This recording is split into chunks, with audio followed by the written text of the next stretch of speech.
one of the big things that changed the quality of the mixes that I turned over was me switching to a mixing in mono format, to the point where I actually do that more than I mix in stereo. And there's a lot of reasons why you want to do it, but I'll talk about 2 today, and then I'll show you how to really quickly set that up in Ableton Live, because it's one of the better DAWs for mixing in mono.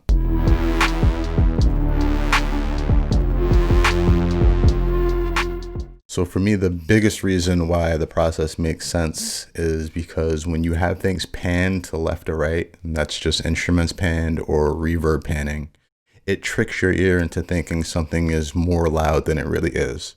The best example I can give is if you have a drum set that you're trying to mix and you take the hi-hat and you turn it all the way to your right ear, it'll stand out more than it really should because it's sitting in that space by itself. And it gives you the impression that that hi-hat is actually louder than it really is. And that's something that can be useful when you're trying to make space for everything later on in the mix. But one of your first steps should really just be getting the levels consistent and getting the levels sitting where they want to be. And for that reason, switching things to mono forces your ear to really hear how loud everything is, because everything has to exist in that space right up the middle. So it would make sense, while you're trying to figure out dynamics and while you're trying to figure out volume, to limit the guesswork. And mixing in mono is a really, really great resource for limiting the guesswork. The other big reason why you want to mix in mono, especially nowadays, is a lot of your audience is going to be taking in music on a mono speaker. There are Bluetooth speakers that, even though they have 2 cones, actually operate in pure mono. There's a lot of single speakers that are in full mono. There's a lot of Bluetooth interfaces and just audio interfaces that people are listening to at home that are single speaker, especially if they listen on their phones.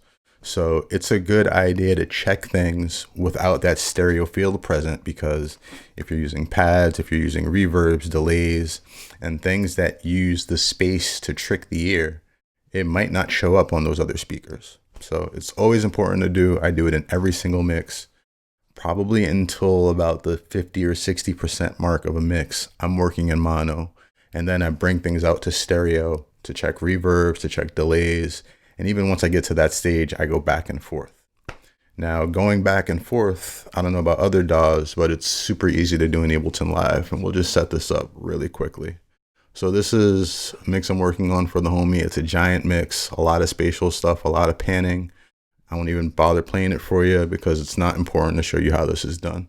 The key is we want to go to our master track, and I'm going to search. You can use Command F to search in Ableton Live, and I'm just going to search for the word mono. Utility. And the utility plugin is a plugin that lets you do basic volume and panning effects. This mono preset is built into Ableton. It basically just turns whatever track you have this on into a mono track. So if I now put this on my master bus, anything playing will play in mono. And that's how we want to hear things, but it's not really convenient if we want to go back and forth between mono and stereo to have to go to this channel and click this on and off. So that's where keyboard mapping comes into play here. I'm going to hit Command K, and now everything turns into this kind of amber color. And anything that you see that's amber can be assigned to a keyboard key. So I'm just going to click on the on and off switch for this effect. And I'm going to click the tilde key on my keyboard. That's the key that's right under escape. Looks like a little squiggly line. And you'll see up here, Live has now made a new key mapping for that mono on and off device on. And it's just for every time I hit that key. So let's exit the key mapping mode by hitting Command K again. And now anytime I hit the tilde, I turn mono on and off. So as I'm mixing this record going forward, I'm checking between mono and stereo, making sure things balance right, making sure things sound the same. And my goal in the final mix is for it to be difficult for me to decide whether something is in mono or stereo because they sound so similar. So it's a quick thing to set up. I highly encourage you to try it out. And just setting things to a key like that, it's a really nice way to improve your workflow speed in Ableton Live if you know you check things and want to A/B them throughout the process. Hope this helps.